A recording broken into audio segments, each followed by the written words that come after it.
Hi, welcome to the Woman to Woman Show. We're in part 2 of the amazing interview I did last month with Bobby Schindler, the brother of Terri Schiavo. If you don't remember who Terri Schiavo was, you need to learn about this amazing woman. She was the woman in Florida who was starved and dehydrated to death for 14 days while America watched. America was told she was brain dead, needed to be allowed to die, was in persistent vegetative state. All lies. We're going to hear the truth. But first, before we do, let's look at an amazing video as a tribute to the beautiful life of Terri Schindler Schiavo.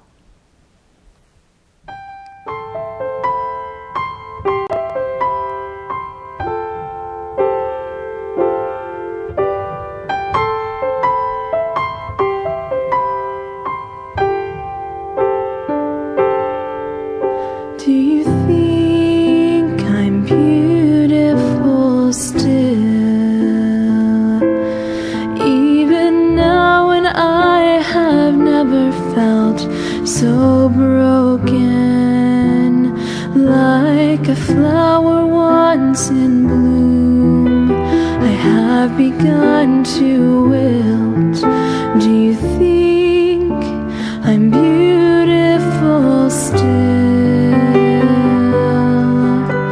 It's hard to see why you stay with me day in and day out, and how you never cease to show me what love's all about.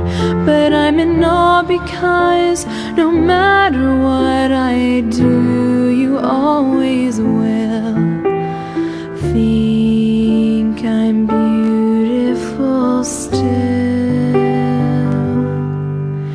Do you think I'm beautiful now?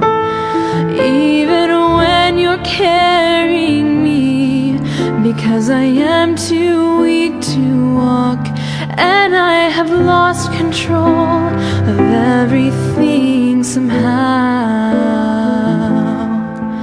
Do you think I'm beautiful now? It's hard to see why you stay with me day in and day out, and how you never cease to show me what love's all about. But I'm in awe because no matter what I do, you always will think I'm beautiful still. And I find myself surprised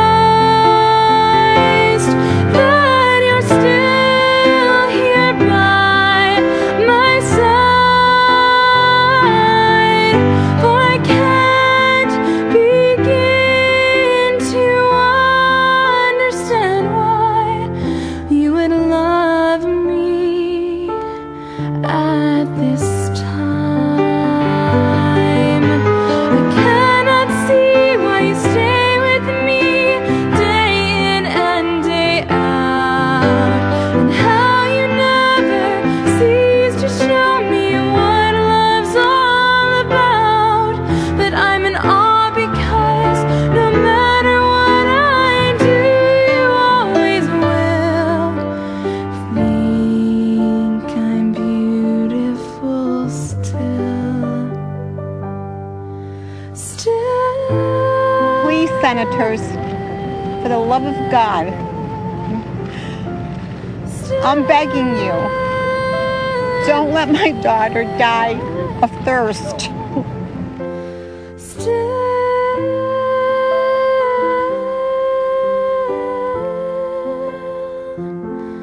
Do you think I'm beautiful still?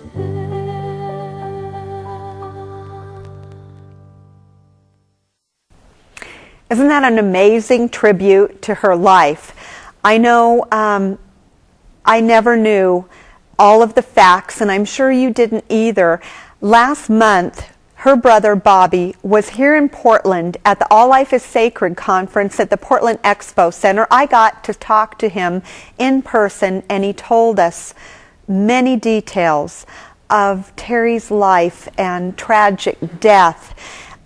This conference was phenomenal. I have to say, we had so many wonderful speakers, so many amazing tributes to life, but I think I'll always remember my time spent in this interview more than any other. If you didn't have a chance to watch the previous shows, or we did part one of the interview, recap real quick what Bobby told us. His sister Terry collapsed for no known reason. She had been fighting with Michael. They do know that. She was in perfect health. This was a wonderful, healthy woman. All of a sudden collapsed.